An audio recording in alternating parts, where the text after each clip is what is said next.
علی سے ولا اور عقیدت ایسی چیز ہے جس کے بغیر نہ انسان کو دنیا میں عزت مل سکتی ہے نہ آخرت میں نجات مل سکتی ہے۔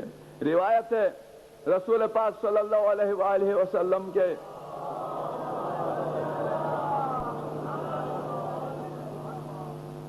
حضرت کی خدمت میں صحابہ بیٹھے تھے۔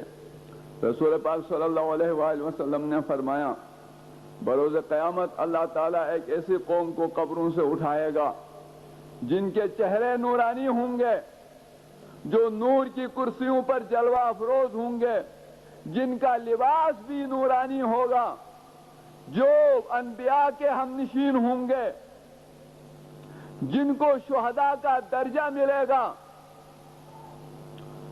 ایک صحابی نے پوچھا یا رسول اللہ کیا میں بھی ان میں شامل ہوں؟ رسول پاک صلی اللہ علیہ وسلم نے فرمایا نہیں۔ دوسرے صحابی نے پوچھا یا رسول اللہ کیا میں بھی ان میں شامل ہوں؟ رسول پاک صلی اللہ علیہ وآلہ وسلم نے فرمایا نہیں۔ اور حضرت علی علیہ السلام کے سر مبارک پہ ہاتھ رکھتے ہوئے فرمایا وہ قوم جو قبروں سے اس حالت میں محشور ہوگی، اس حالت میں نکلے گی کہ چہرے نورانی، لباس نورانی، نورانی کرسیوں پر جلوہ افروز، انبیاء کے ہمنشین، شہداء کے مراتب پہ فائز، وہ علی اور علی کے شیعہ ہیں۔ وہ قوم علی اور علی کے شیعہ ہیں۔ لہذا برادران ایمانی، حق ہمارے ساتھ ہے، ہم حق کے ساتھ ہیں، یعنی ہم ہی حق کے پیروکار ہیں، ہم ہی علی کے پیروکار ہیں۔ آج اس عقیدے کی حفاظت کی ذمہ داری ہے۔ اور ایک جملہ امام حسین علیہ السلام کا، امام حسین علیہ السلام نے ایک دفعہ ایک شخص سے فرمایا وقال علیہ السلام لرجل ایہما احب الیک رجل یروم قتل مسکین قد ضعف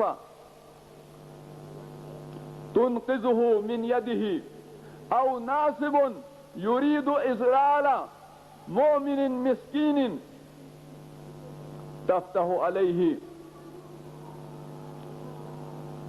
حضرت فرماتے ہیں کہ ایک شخص کو کہ دو باتیں تمہارے سامنے آ جائیں تو کس کو زیادہ اہمیت دو گے؟ ایک ایسا انسان ہے ضعیف ہے، مسکین ہے، ایک شخص بلا وجہ اس کو قتل کرنا چاہتا ہے، اور دوسری بات یہ ہے کہ ایک شخص ہے، ایک مومن ہے، مسکین ہے، جس کو ایک ناصبی گمراہ کرنا چاہتا ہے، ایک ناصبی گمراہ کرنا چاہتا ہے۔ تو تمہیں اگر کہا جائے کہ ان دونوں میں سے کس کو ترجیح دو گے تو کیا کرو گے؟ کیا اس مظلوم کو اس ظالم قاتل سے بچانے کے لیے اقدام کرو گے، یا اس مومن کو اس ناصبی کی گمراہی سے بچانے کی کوشش کرو گے؟ پھر حضرت خود جواب دیتے ہیں بل انقاذ هذا المسکین المومن من ید هذا الناصب، ترجیح اس کو حاصل ہوگی، وہ قتل ہو جائے، وہ ایک آدمی کا قتل ہے، لیکن اگر ایک مومن گمراہ ہو جائے تو یہ ایک قتل نہیں، ساری انسانیت کا قتل ہے۔ اس لیے حضرت فرماتے، یہ حضرت کے الفاظ ہیں، حضرت فرماتے ہیں ان اللہ تعالی یقول ومن احیاها فکأنما احیا الناس جميعا، جو ایک جان کو زندہ کرے اس نے پوری انسانیت کو زندہ کیا۔ یعنی اگر کسی نے ایک انسان کی ہدایت کی، ایک کی رہنمائی کی تو اس نے انسانیت کو زندہ کر دیا۔ تو برادران ایمانی، برادران کی حالت یہ ہے کہ ادھر یہ ناصبی دنیا آپ کے بچوں کو گمراہی کی طرف لے جانا چاہتی ہے. شہادتوں کا بھی سلسلہ ہے.